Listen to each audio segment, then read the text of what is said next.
Hello friends, आज हम इस वीडियो में BPSC TRE question bank series का सेट 22 देखेंगे, जिसमें महत्वपूर्ण 30 प्रश्नों को सॉल्व करेंगे। इससे पहले ऑलरेडी हमने 21 सेट करा रखा है। इन सभी वीडियो का लिंक डिस्क्रिप्शन में दिया हुआ है या फिर आप प्ले लिस्ट में जाके देख सकते हैं। साथ ही साथ अगर इन सभी का PDF फाइल चाहिए तो हमारा टेलीग्राम चैनल ज्वाइन कर सकते हैं। टेलीग्राम चैनल का लिंक डिस्क्रिप्शन में दिया हुआ है। ठीक, तो चलिए फिर शुरू करते हैं और देखते हैं आज का पहला सवाल। आज का पहला सवाल है, निम्नलिखित में से किस गैस को वायुमंडलीय प्रदूषक माना जाता है। सवाल है, निम्नलिखित में से किस गैस को वायुमंडलीय प्रदूषक माना जाता है। ऑप्शन है आर्गन, ऑक्सीजन, सल्फर डाइऑक्साइड अर्थात SO2 एक से अधिक होगा या फिर उपयुक्त में से कोई नहीं। बीपीएससी टीआरई 2.0 में सवाल पूछा गया था। तो अब देखेंगे ध्यान से, तो दिए गए विकल्पों में ऑक्सीजन एवं आर्गन ये प्राकृतिक रूप से वायु के भाग हैं, अतः सही आंसर होगा यहाँ पे C option, sulphur dioxide SO2। ठीक है, इसके अलावा ध्यान रखिएगा कि carbon dioxide, carbon monoxide, sulphur के ऑक्साइड और नाइट्रोजन के ऑक्साइड और साथ ही साथ लेड, ये सभी गैसें वायु के प्रमुख प्रदूषक हैं। ठीक है, चलिए लेते हैं अगला सवाल। अगला सवाल है कि किस राज्य में रक्षाबंधन को वृक्ष सुरक्षा दिवस के रूप में मनाया जाता है। ऑप्शन है मध्य प्रदेश, उत्तर प्रदेश, बिहार एक से अधिक होगा या फिर उपयुक्त में से कोई नहीं। ये भी सवाल बीपीएससी टीआरई 2.0 में पूछा गया था। सही आंसर है इसका बिहार। बिहार में रक्षाबंधन के दिन वृक्ष सुरक्षा दिवस के रूप में मनाया जाता है। सी ऑप्शन यहाँ पे करेक्ट होगा। ठीक है, इसका उद्देश्य है पर्यावरण के प्रति लोगों को जागरूक करना। लेते हैं अगला सवाल। अगला सवाल है, निम्नलिखित में से कौन सा जैव न्यूनीकरण पदार्थ नहीं है। सवाल है, निम्नलिखित में से कौन सा जैव न्यूनीकरण पदार्थ नहीं है। ऑप्शन है लकड़ी, रुई, एल्युमिनियम पन्नी एक से अधिक होगा या फिर उपयुक्त में से कोई नहीं। एल्युमिनियम पन्नी का इस्तेमाल आप देखते होंगे कि जैसे नाश्ता पैकिंग के लिए होता है, और भी कई यूज होता है इसका, लेकिन एक उदाहरण हम दे रहे हैं नाश्ता पैकिंग में। देखते होंगे कि जो भी नया आ रहा है नाश्ता पैकिंग के लिए जो है ना डब्बा आता है, वो किसका बना होता है, एल्युमिनियम पन्नी का ही बना होता है ना। तो आपसे पूछा क्या गया है कि कौन सा जैव न्यूनीकरण पदार्थ नहीं है।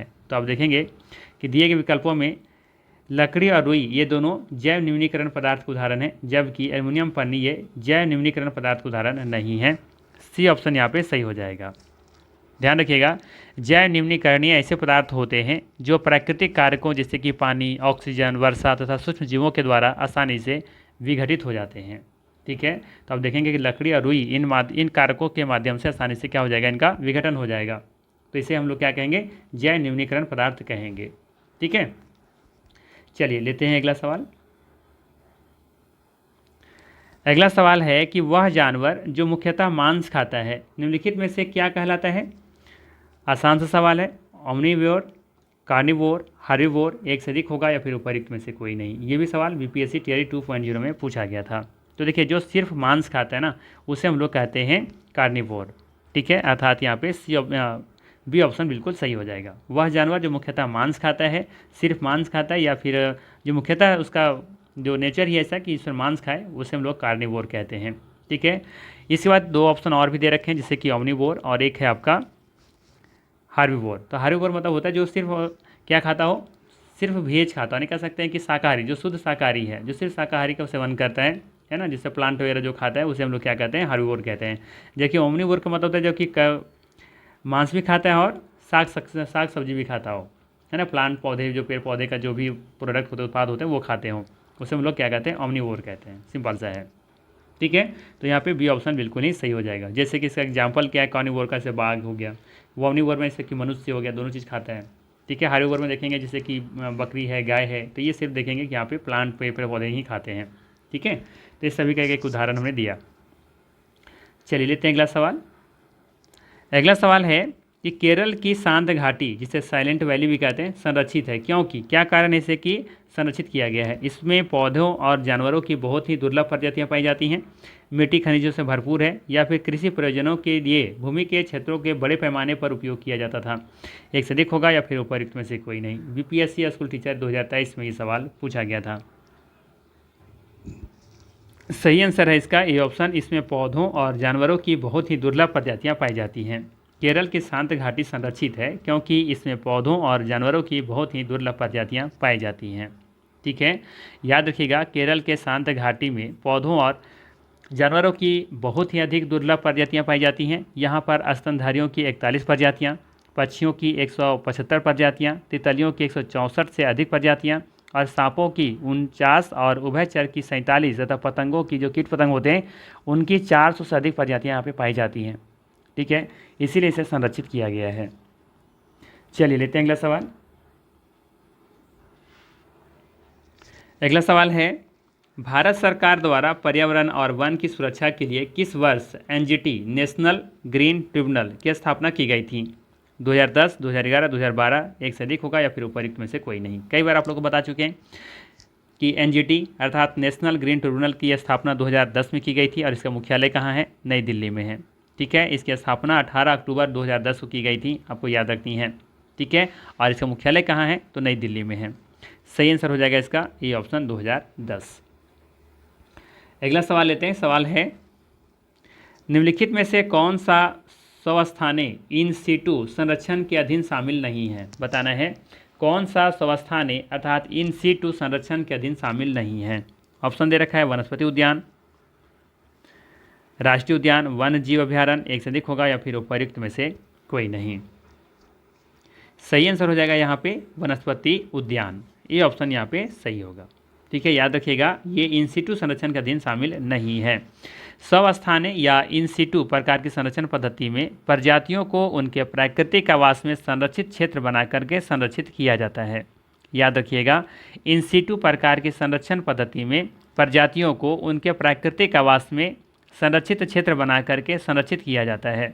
मतलब अगर मान लेते हैं कि अगर यहाँ पे एक बाघ का संरक्षित यहाँ पे क्षेत्र है, इनका प्राकृतिक आवास है यहाँ बाघ का, ठीक है, तो हम क्या करेंगे यहीं पे संरक्षित बनाएंगे, हम क्षेत्र बनाएंगे और यहीं पे इसको संरक्षित करने का प्रयास करेंगे। ठीक है, और एक होता है आपका XC2। ठीक है, क्या होता है? XC2 होता है ना। तो उसमें क्या होता है कि इस प्रकार के संरक्षण पद्धति में प्रजातियों को उनके प्राकृतिक आवास से बाहर निकाल करके एक विशेष क्षेत्र या स्थान में रखा जाता है जहाँ उनकी रक्षा की जाती है और देखभाल की जा सकती हैं। जैसे अगर मान लेते हैं यहाँ पे कोई पक्षी है जो कि हो सकता है विलुप्त होने के कगार पर हो, तो यहाँ से इसे निकाल करके किसी दूसरे स्थान पर ले जा करके संरक्षित किया जाएगा उसे। ठीक है, इसे कहते हैं XC2। जबकि इन सीटू क्या है? इन सीटू मतलब इन मतलब में यानी जहाँ पर है वहीं पे, और एक्स मतलब बाहर। ठीक है, तो ये आपको बेसिक सा कॉन्सेप्ट याद रखनी है। ठीक है, तो आप देखेंगे दिए गए उदाहरण में से वनस्पति उद्यान जो है ये NC2 संरक्षण का अधीन ये शामिल नहीं है। ठीक है, देखिए और समझने का प्रयास करते हैं यहाँ पर क्या लिखा हुआ है। स्वस्थाने या इन सीटू प्रकार की संरक्षण पद्धति में प्रजातियों को उनके प्राकृतिक आवास में संरक्षित क्षेत्र बना करके संरक्षित किया जाता है। ठीक, इसके अंतर्गत राष्ट्रीय उद्यान आते हैं, अभ्यारण्य आते हैं, बायोस्फीयर रिजर्व आते हैं। ठीक है, वहीं बात करें परस्थाने अर्थात XC2 प्रकार के संरक्षण पद्धति में प्रजातियों को उनके प्राकृतिक आवास से बाहर निकाल करके एक विशेष क्षेत्र या स्थान में रखा जाता है जहाँ उनकी रक्षा या देखभाल की जा सके। इसके अंतर्गत प्राणी उद्यान आता है, वनस्पति उद्यान आता है, वन्य जीव सफारी पार्क, जीन बैंक, बीज बैंक आदि आते हैं। ठीक है, बात समझ में आया? तो आप यहाँ पर देख सकते हैं कि ये जो आपका है ना ये वनस्पति उद्यान ये किस में आएगा? XC2 में आएगा। ठीक है, वनस्पति उद्यान XC2 संरक्षण के अधीन आएगा, शामिल किया जाएगा या फिर रखा जाता है। चलिए लेते हैं अगला सवाल।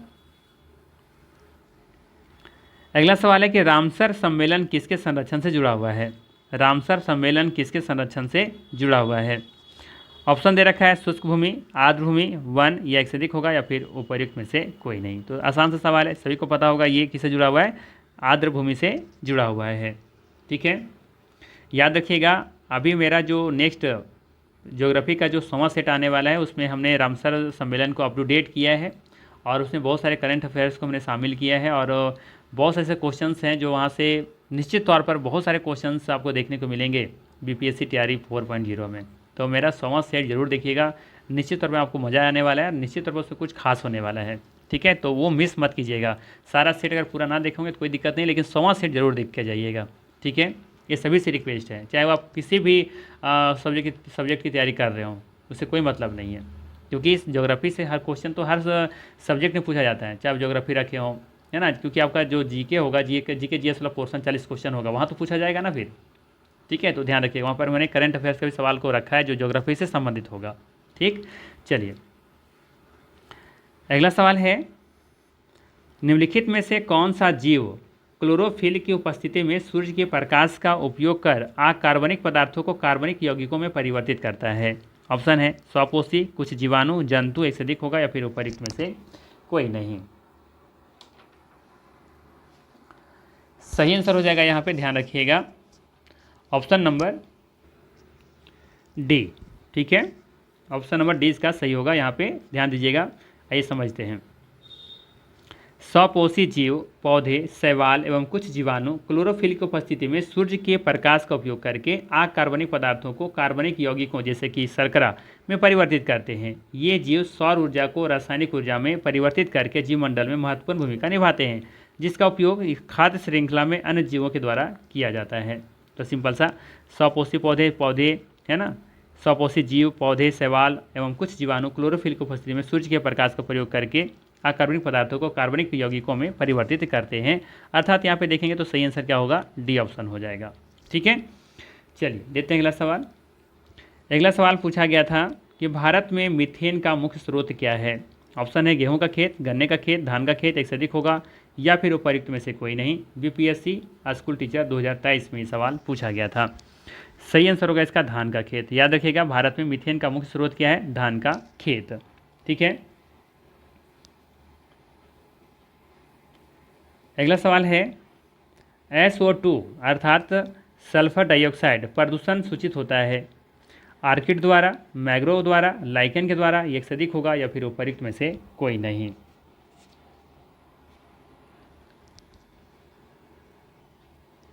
सही आंसर होगा इसका लाइकेन द्वारा। ठीक है, SO2 उत्सर्जन वायु प्रदूषण का एक महत्वपूर्ण कारक है। वायुमंडल में इसकी सांद्रता अधिक होने पर यह सल्फर के ऑक्साइड का निर्माण करता है। ध्यान रखिएगा, SO2 उत्सर्जन वायु प्रदूषण का एक महत्वपूर्ण कारक है। वायुमंडल में इसकी सांद्रता अधिक होने पर यह सल्फर के ऑक्साइड का निर्माण करता है। लाइकेन वायु प्रदूषण के अच्छे सूचक होते हैं।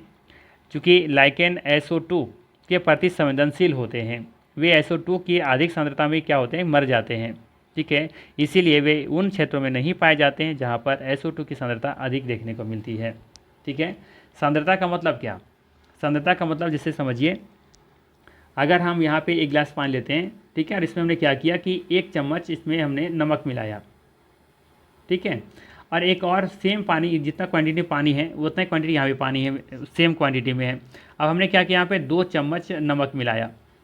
ठीक है, अब बताइए ज़्यादा किसमें सांद्रता किसमें ज़्यादा होगा? तो इसमें ज़्यादा सांद्रता होगा 2 नंबर। ये मान लेते हैं 1 है, ये 2 है, तो दूसरे नंबर में देखेंगे कि ज़्यादा सांद्रता देखने को मिलेगी।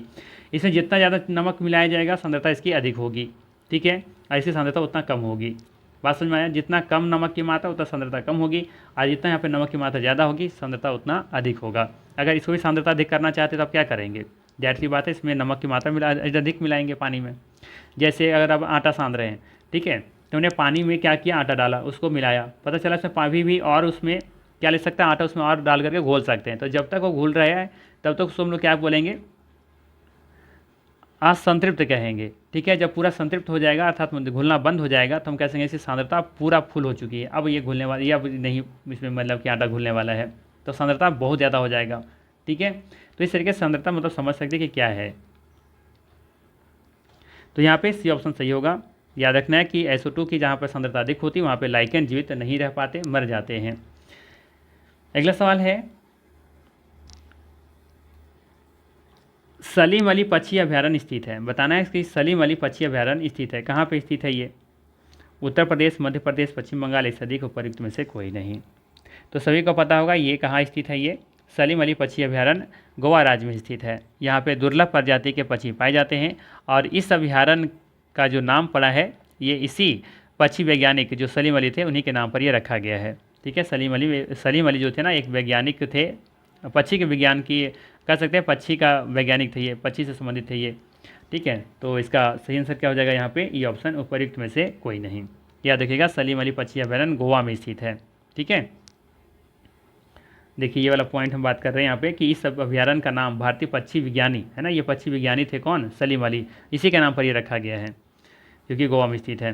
अगला सवाल है, IUCN मुख्यालय कहाँ है? ऑप्शन है स्विट्जरलैंड, फ्रांस, ऑस्ट्रेलिया, एक से अधिक होगा, या फिर उपर्युक्त में से कोई नहीं। बीपीएससी स्कूल टीचर 2023 में ये सवाल पूछा गया है।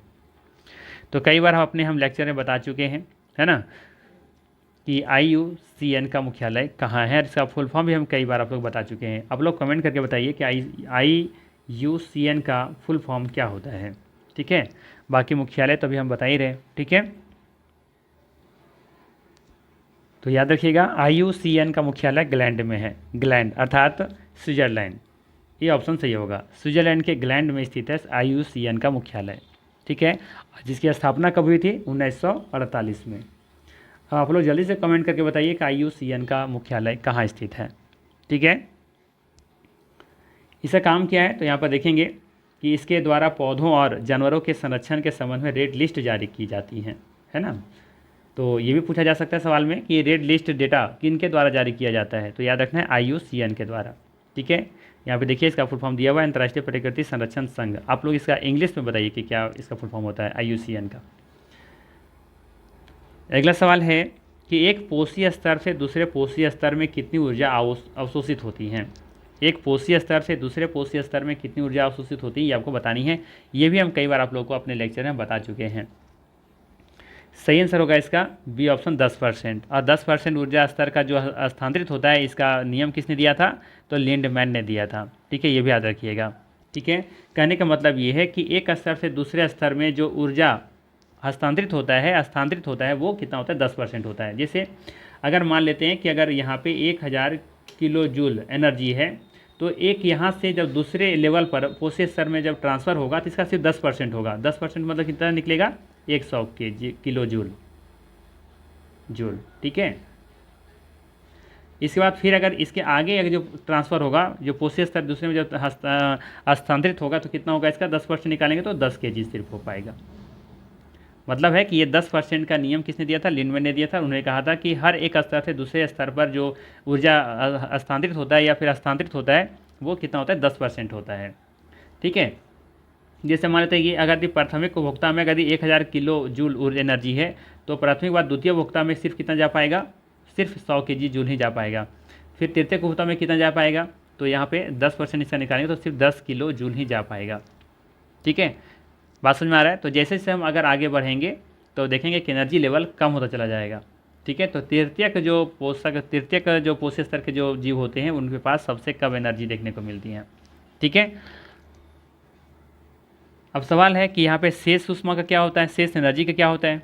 अगर हम 1000 किलो जूल ऊष्मा का इस्तेमाल करें तो बाकी कहाँ जा रहा है? 10% जा रहा है, बाकी कहाँ जा रहा है? तो याद रखिएगा बाकी शेष जो होता है बचता है ना, वो ऊष्मा के रूप में, हीट के रूप में नष्ट हो जाता है। ठीक है, किसी रूप में? हीट के रूप में, ऊष्मा के रूप में नष्ट हो जाता है। ठीक है, चलिए अगला सवाल है। लीजिए, सवाल वही है कि पारिस्थितिकी तंत्र में ऊर्जा प्रवाह का 10% नियम दिया था, किसके द्वारा दिया गया था ये? लिंडमैन, हकल या एटन के द्वारा? सही आंसर क्या हो जाएगा? लिंडमैन के द्वारा। पारिस्थितिकी तंत्र में ऊर्जा प्रवाह का 10% का नियम लिंडमैन के द्वारा दिया गया था। ठीक है, अगला सवाल है शोषण मूल्य किस में पाए जाते हैं? शोषण मूल्य किस में पाए जाते हैं? तो याद रखिएगा शोषण मूल्य जलोदभिद और लवणोदभिद दोनों पादपों में पाए जाते हैं। शोषण मूल्य जो होते हैं ना, ये जलोदभिद और लवणोदभिद में दोनों पादपों में ये पाए जाते हैं। तो सही आंसर क्या होगा इसका? D option.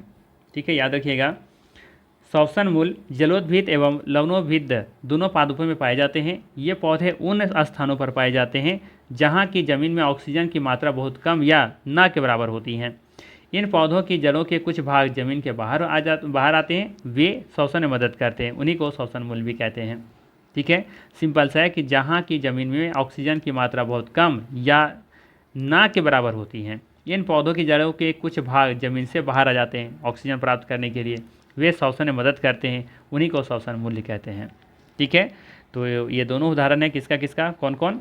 एक हो जाएगा आपका जलोदभिद, ठीक है, और दूसरा हो गया आपका लवणोदभिद। ठीक है, ये दोनों शोषण मूल्य के उदाहरण हैं। अगला सवाल है निम्नलिखित में से कौन सा द्वितीयक प्रदूषक है? ऑप्शन दे रखा है PN, SO2, ओजोन एक से अधिक होगा या फिर उपरोक्त में से कोई नहीं। तो याद रखिएगा प्राथमिक प्रदूषक की परस्पर क्रिया और प्रतिक्रिया के द्वारा निर्मित प्रदूषकों को द्वितीयक प्रदूषक के रूप में जाना जाता है। जैसे ओजोन, पेन, SO2 आदि ये सभी द्वितीयक प्रदूषक ही हैं। ठीक है, इसका सही आंसर क्या हो जाएगा? D option. अगर आपसे पूछा जाए कि प्राथमिक प्रदूषक कौन कौन से हैं, तो याद रखिएगा, पहले तो ये जानिए कि प्राथमिक प्रदूषक क्या है। तो ये प्राथमिक प्रदूषक वे प्रदूषक होते हैं जो प्रत्यक्ष तौर पर वायु प्रदूषण का कारण बनते हैं, जैसे कि कार्बन डाइऑक्साइड, नाइट्रोजन के ऑक्साइड, सल्फर डाइऑक्साइड, ये सभी क्या हैं, ये सभी प्राथमिक प्रदूषक हैं। जबकि द्वितीय प्रदूषक क्या है, तो याद रखिए प्राथमिक प्रदूषक की परस्पर क्रिया और प्रतिक्रिया के द्वारा निर्मित जो प्रदूषक बनते हैं उसे ही द्वितीय प्रदूषक के रूप में जाना जाता है, जैसे कि ओजोन हो गया, SO2 हो गया, PN हो गया, है ना। तो ये सही द्वितीय प्रदूषक के उदाहरण हैं, इसीलिए यहाँ पे डी ऑप्शन सही होगा। अगला सवाल लेते हैं। अगला सवाल है, पारिस्थितिकी तंत्र में वाई आकार का ऊर्जा प्रवाह मॉडल किसके द्वारा दिया गया था? ओडम के द्वारा, लिंडमैन के द्वारा, क्लेमेंट के द्वारा, एक से अधिक होगा या फिर उपयुक्त में से कोई नहीं। तो हम लोग जानते हैं कि पारिस्थितिकी तंत्र में ऊर्जा प्रवाह का 10% का नियम किसने दिया था? लिंडमैन ने दिया था। ठीक है, इसका सही आंसर होगा ओडम। पारिस्थितिकी तंत्र में वाई आकार का ऊर्जा प्रवाह मॉडल ओडम के द्वारा दिया गया था। ठीक है, ये आपको याद रखनी है। अगला सवाल है, निम्नलिखित आंदोलनों में से किसका भारतवर्ष के अंतर्गत बहुउद्देशीय परियोजनाओं के विरुद्ध शुभारंभ किया गया था? बताना है, निम्नलिखित आंदोलनों में से किसका भारतवर्ष के अंतर्गत बहुउद्देशीय परियोजनाओं के विरुद्ध शुभारंभ किया गया था? ऑप्शन है नर्मदा बचाओ आंदोलन, टिहरी बांध आंदोलन, चिपको आंदोलन, एक से अधिक होगा या फिर उपयुक्त में से कोई नहीं। BPSC तैयारी, ये BPSC स्कूल टीचर 2023 में सवाल पूछा गया था। सही आंसर हो जाएगा इसका डी ऑप्शन। याद रखना है, नर्मदा बचाओ आंदोलन, टिहरी बांध आंदोलन और चिपको आंदोलन भारतवर्ष के अंतर्गत बहुउद्देशीय परियोजनाओं के विरुद्ध प्रारंभ किए गए थे। गुजरात में सरदार सरोवर बांध नर्मदा नदी पर सबसे बड़े बांधों में से एक है। नर्मदा बचाओ आंदोलन की शुरुआत कब की गई थी? याद होगा 1985 में। किनके द्वारा की गई थी? मेधा पाटेकर और बाबा आमटे के द्वारा की गई थी। ठीक है, तो ये आपको याद रखना है, ये सभी तीनों ऐसे आंदोलन थे जो कि बहुउद्देशीय परियोजनाओं के विरुद्ध में शुभारंभ किया गया था। चाहे नर्मदा बचाओ आंदोलन हो, चाहे चिपको आंदोलन हो, या फिर ये आपका टिहरी बांध आंदोलन हो। ठीक है, चलिए लेते हैं अगला सवाल।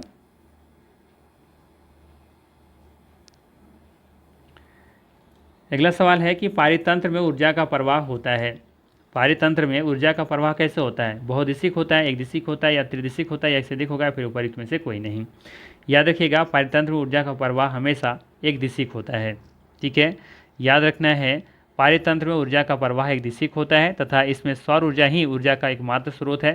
प्रकाश संश्लेषण द्वारा पादप सूर्य की विकिरण ऊर्जा का प्रयोग करके अकार्बनिक पदार्थों से खाद्य निर्माण करते हैं।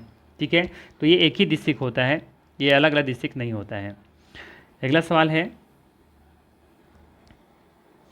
निम्नलिखित में से कौन सा पारितंत्र का संघटक है? बताना है कौन सा पारितंत्र का संघटक है। ऑप्शन है जंतु, पादप, सूक्ष्मजीव, एक से अधिक होगा, या फिर उपयुक्त में से कोई नहीं। तो आप देखेंगे कि पारितंत्र के दो घटक होते हैं, जैविक घटक और अजैविक घटक। जैविक घटक में हरे पौधे, जंतु, उपभोक्ता व अपघटक शामिल होते हैं, जबकि अजैविक घटकों में वायु, जल, सौर ऊर्जा तथा ताप, प्रकाश, मृदा इत्यादि को शामिल किया जाता है। तो अर्थात यहाँ पे सही आंसर क्या होगा? डी ऑप्शन हो जाएगा। ठीक है, कौन सा पारितंत्र का संघटक है? तो जंतु, पादप, सूक्ष्मजीवी सभी क्या हैं? ये सभी पारितंत्र के संघटक हैं। अगला सवाल है, निम्नलिखित में से कौन सी गैस लैंडफिल से उत्पन्न होती हैं? ऑप्शन है सल्फर डाइऑक्साइड, मीथेन, तरल पेट्रोलियम गैस, एक से अधिक होगा, या फिर उपयुक्त में से कोई नहीं। सही आंसर होगा यहाँ पे बी ऑप्शन, मीथेन। याद रखिएगा, लैंडफिल से मीथेन गैस अर्थात CH4 उत्पन्न होती हैं। लैंडफिल अवशिष्ट पदार्थों को दफनाने के लिए बनाए गए गैर बायोडिग्रेडेबल कचरे के लिए एक विस्तारित भंडार क्षेत्र है, जिसमें प्राकृतिक रूप से बैक्टीरिया द्वारा गैस उत्पन्न होती हैं। ठीक है, कार्बन डाइऑक्साइड, मीथेन, नाइट्रोजन और हाइड्रोजन सल्फाइड लैंडफिल गैसें हैं। याद रखिएगा कौन कौन सी? कार्बन डाइऑक्साइड, ठीक है, मीथेन, नाइट्रोजन और हाइड्रोजन सल्फाइड, ये सभी लैंडफिल गैसें हैं। ठीक है, तो यहाँ पे सही आंसर क्या हो जाएगा? दिए गए ऑप्शन में से मीथेन सही हो जाएगा। ठीक है, अगला सवाल है, निम्नलिखित में से कौन जंगल में आहार श्रृंखला का प्रतिनिधित्व करता है? सवाल है, निम्नलिखित में से कौन जंगल में आहार श्रृंखला का प्रतिनिधित्व करता है? जंगल की बात हो रही है यहाँ पे, ठीक है। देखिए, पादप, हिरन, शेर। पादप मेढक सांप, पादप खरपतवार, मछली। तो देखिए सी ऑप्शन तो खैर कभी नहीं होगा, है ना। खाद्य श्रृंखला का मतलब क्या है? जैसे कि पादप है तो पादप को कौन खाएगा? हिरन खाएगा, ठीक है। पादप को हिरन खाएंगे, जैसे कि पेड़ पौधे। और हिरन को फिर कौन खाएगा? शेर खाएगा। तो ये आहार श्रृंखला दिख रहा है। अब पादप को देखो, देखिए पादप को यहाँ पे मेढक खाएगा क्या? मेढक तो पादप तो खाता नहीं है, तो यहाँ पे गलत हो जाएगा ये वाला। फिर यहाँ पे देखिए पादप है, फिर खरपतवार है, तो पादप को कभी खरपतवार कैसे खा सकता है? ये संभव ही नहीं है, तो ये भी खाद्य श्रृंखला का उदाहरण नहीं है, ये भी नहीं है। सही आंसर क्या होगा यहाँ पे? ये ऑप्शन, ठीक है। पादप को कौन खा रहा है? हिरन। हिरन को कौन खा रहा है? शेर, ठीक है। तो ये सभी क्या हो गए? ये हो गया ए ऑप्शन वाला आहार श्रृंखला का ये प्रतिनिधित्व कर रहा है यहाँ पे, ठीक। चलिए अगला सवाल है, पर्यावरण में प्लास्टिक की क्रिया खालिस्तान के द्वारा विघटित नहीं होगा। जीवाणु, मृतोपजीवी, परजीवी, एक से अधिक होगा या फिर उपयुक्त में से कोई नहीं। क्या पूछा आपसे कि पर्यावरण में प्लास्टिक की क्रिया किनके द्वारा विघटित नहीं होगी? तो हम लोग जानते हैं कि पर्यावरण में प्लास्टिक की क्रिया ये किसी के द्वारा भी विघटित नहीं हो सकती, क्योंकि इनको विघटित होने में लाखों वर्ष लग जाते हैं, है ना। तो चाहे जीवाणु हो, चाहे मृतोपजीवी हो या फिर परजीवी हो, इन सभी किसी के माध्यम से प्लास्टिक का विघटित होना संभव नहीं है। अर्थात यहाँ पे सही हो जाएगा डी ऑप्शन। देगा तीनों विकल्पों में से तीनों जो ऑप्शन है, जीवाणु, मृतोपजीवी और परजीवी, इन तीनों के द्वारा ये विघटित नहीं होगा, ठीक है। तो यहाँ पे डी ऑप्शन सही होगा। ध्यान दीजिएगा, पर्यावरण में प्लास्टिक जीवाणु, मृतोपजीवी और परजीवी क्रियाओं के द्वारा अवघटित नहीं होता है। प्लास्टिक के अवघटित होने में अनेक वर्ष लगता है। इसके रसायन आसपास के परिवेश में घुलने लगते हैं तथा समय के साथ छोटे छोटे घटकों में टूट जाते हैं तथा हमारी खाद्य श्रृंखला में ये प्रवेश फिर करते हैं। तो इन्हें विघटित होने में कई वर्ष लग जाते हैं, ठीक है। अगला सवाल पूछा गया था कि ऊर्जा के स्रोत जो कार्बन उत्सर्जन में वृद्धि नहीं करते में शामिल हैं। बताना है ऊर्जा के कौन से स्रोत हैं जो कि कार्बन उत्सर्जन में वृद्धि नहीं करते में शामिल है। कौन शामिल है इसमें? सौर सेल, पवन चक्कियाँ, नाभिकीय ऊर्जा संयंत्र, एक से अधिक होगा या फिर उपयुक्त में से कोई नहीं। तो आप देखेंगे दिए गए विकल्पों में सौर सेल और पवन चक्कियाँ ये कार्बन उत्सर्जन में वृद्धि नहीं करते हैं, अर्थात यहाँ पे सही आंसर क्या हो जाएगा? D option. याद रखिएगा यहाँ पे कि अक्षय ऊर्जा के स्रोत कार्बन उत्सर्जन नहीं करते हैं। अक्षय ऊर्जा को प्राकृतिक रूप से नवीकरणीय संसाधन के रूप में वर्गीकृत किया जाता है। इसमें जैसे आता है कौन कौन? सौर ऊर्जा, पवन ऊर्जा, भूतापीय ऊर्जा, बायोमास, जैव अपशिष्ट तथा जल विद्युत, ये सभी शामिल है इसमें, ठीक है। तो यहाँ पे दिए गए विकल्प हम देखेंगे कि सौर सेल और पवन चक्की सभी क्या है? कार्बन उत्सर्जन में वृद्धि नहीं करते हैं। तो डी ऑप्शन सही होगा यहाँ पे। अगला सवाल है, आहार श्रृंखला में शाखान्वित श्रृंखला को कहा जाता है। सवाल है, आहार श्रृंखला में शाखान्वित श्रृंखला को कहा जाता है। क्या कहा जाता है? आहार तंत्र, आहार स्तर, आहार जाल। तो पहले हम लोग जानते हैं फूड वेब कहा जाता है इसे। इसका सही आंसर क्या हो जाएगा यहाँ पे? ऑप्शन नंबर सी हो जाएगा, आहार जाल, ठीक है, वेब फूड, ठीक है। विभिन्न आहार श्रृंखलाओं की लंबाई एवं जटिलता में बहुत अंतर होता है।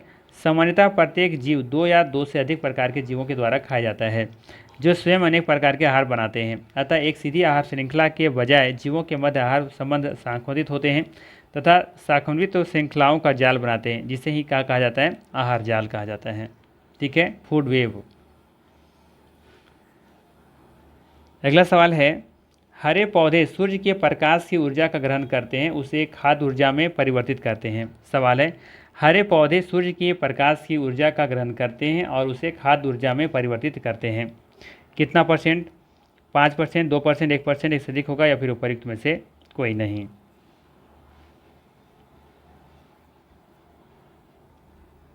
याद रखिएगा, हरे पौधे सूर्य के प्रकाश की ऊर्जा का ग्रहण करते हैं और उसे खाद्य ऊर्जा में 1% परिवर्तित करते हैं, अर्थात यहाँ पे सी ऑप्शन बिल्कुल ही सही होगा, ठीक है, ध्यान रखिएगा। अच्छा, मुझे लगता है ये वाला सवाल शायद आपको नहीं समझ में आया होगा, है ना, कि ये सवाल कह क्या रहा है यहाँ पे कि आहार जाल आखिर क्या है ना। जो लिखा है यहाँ पे देखिएगा ध्यान से, ये पॉइंट, एक सीधी आहार श्रृंखला के बजाय जीवों के मध्य आहार संबंध जो होता है वो शाखान्वित होते हैं तथा शाखान्वित श्रृंखलाओं का जाल बनाते हैं, जिसे आहार जाल कहते हैं। आई थिंक ये समझ नहीं आएगा, रुकिए हम इसे एक चित्र लाने का प्रयास करते हैं, फिर समझाने का प्रयास करते हैं। देखिए यहाँ पे ये जो है ना आहार श्रृंखला का एक उदाहरण है, ठीक है, जिसे आप देखेंगे यहाँ पर ध्यान से तो शाखान्वित कैसे हो रहे हैं। देखिए जैसे यहाँ पर एक चूहा दिख रहा होगा आपको, इसको कौन कौन खा रहा है, यहाँ पे देखिए नेवला खा रहा है ना, उल्लू खा रहा है, और कौन खा रहा है साथ में, सांप खा रहा है, ठीक है। एक ही देख रहे हैं यहाँ पर एक जंतु है, इसको कौन तीन तीन प्रकार के प्राणी से खा रहे हैं, ठीक है। अभी देखिए सांप क्या है, सांप देखिए किसको किसको खा रहा है, मेढक को भी खा रहा है, इसको भी खा रहा है, और साथ में चूहा को भी खा रहा है। लेकिन देखिए सांप को फिर कौन खा जा रहा है, तो यहाँ पे देखिए सांप खुद एक आहार बन रहा है किसका, गिद्ध का। फिर ये वाला जो सारस है नहीं, ये तो इसका नहीं खा रहा है। इधर देखेंगे ये मोर है ना, मोर इसको खा रहा है सांप को, ठीक है, और गिद्ध भी खा रहा है। तो खुद भी आहार बन रहे हैं और साथ में दूसरों को भी आहार बना रहे हैं। तो इस तरह से देख रहे होंगे कि ब्रांचेज निकल रहे हैं ना, इस तरीके से शाखाएँ निकल रही हैं। एक को कोई खा रहा है, ये फिर देखो कि इसको तीन कोई खा रहा है, फिर ये जो इस जिसको ये सांप जो चूहे को जो खा रहा है उसको फिर कोई दो और कोई खा रहा है। तो इस तरह से हम कह सकते हैं कि शाखान्वित होते हैं, और यही हमारा क्या है, आहार श्रृंखला है, ठीक है। तो यही पॉइंट यहाँ पे लिखा हुआ है कि एक सीधी आहार श्रृंखला के बजाय क्या होता है, जीवों के मध्य आहार संबंध अशाखान्वित होते हैं तथा शाखान्वित श्रृंखलाओं का जाल बनाते हैं, जिसे ही आहार जाल कहा जाता है, ठीक है। तो यही आहार जाल है। अब समझ में आया होगा आई थिंक, ठीक है। चलिए अब लेते हैं अगला सवाल, क्वेश्चन नंबर 28। ये तो हो गया था ना 29, 27, हाँ 27 हो गया, 28। चलिए सवाल है यहाँ पर, किसके नेतृत्व में चिपको आंदोलन की मजबूती मिली थी। ऑप्शन दे रखा है अमृता देवी बिश्नोई, मेधा पाटेकर, सुंदरलाल बहुगुणा, एक से अधिक होगा, या फिर उपर्युक्त में से कोई नहीं। तो सभी को पता होगा है ना, क्या हो जाएगा इसका सही आंसर, सुंदरलाल बहुगुणा, ठीक है। मेधा पाटेकर कौन थी, नर्मदा बचाओ आंदोलन के नेतृत्वकर्ता है ना। तो यहाँ पे सही आंसर है सी ऑप्शन। देखिए ध्यान से, चिपको आंदोलन पर्यावरण एवं वन संरक्षण से संबंधित आंदोलन था। इस आंदोलन की शुरुआत वर्ष 1973 में गौरा देवी ने किया था, लेकिन आगे इसे सुंदरलाल बहुगुणा ने मजबूती प्रदान की। चंडी प्रसाद भट्ट, गोविंद सिंह रावत आदि से जुड़े अन्य व्यक्ति थे। तो इनका भी नाम जरूर याद रखिएगा, चंडी प्रसाद भट्ट, गोविंद सिंह रावत जी का, ठीक है। अगला सवाल है, आहार श्रृंखला में प्रथम पोषीय स्तर पर मौजूद होते हैं। आहार श्रृंखला में आप देखेंगे तो बताना है आपको कि प्रथम पोषीय स्तर कौन होते हैं, कौन मौजूद होते हैं वहाँ पे, स्वपोषी, प्राथमिक उपभोक्ता, या फिर तृतीय उपभोक्ता। तो प्रथम पोषी पर तो तृतीय कभी नहीं हो सकता। अब बचा दो ऑप्शन, बताइए किसका सही आंसर क्या होना चाहिए। इसका सही आंसर हो जाएगा यहाँ पे ए ऑप्शन, स्वपोषी। आहार श्रृंखला का प्रत्येक चरण एक पोषीय स्तर बनाते हैं। उत्पादक, जिसे हम लोग हरे पौधे या स्वपोषी कहते हैं, ये प्रथम पोषीय स्तर का मौजूद होते हैं, जबकि प्राथमिक उपभोक्ता में से कि टिड्डा ले सकते हैं। द्वितीयक स्तर पर मांसाहारी या फिर द्वितीयक उपभोक्ता मेढक को ले सकते हैं, जबकि तृतीयक स्तर का पर जो होते हैं वो सांप को शामिल कर सकते हैं आप, ठीक है। तो ये इसका सही आंसर है। और 29 ही प्रश्न थे इस वीडियो में। अगर वीडियो अच्छा लगा हो तो लाइक ज़रूर कीजिएगा, चैनल पर नए तो सब्सक्राइब कीजिएगा। बाकी फिर मिलते हैं हम लोग इसी तरह के नेक्स्ट वीडियो में। Thanks for watching.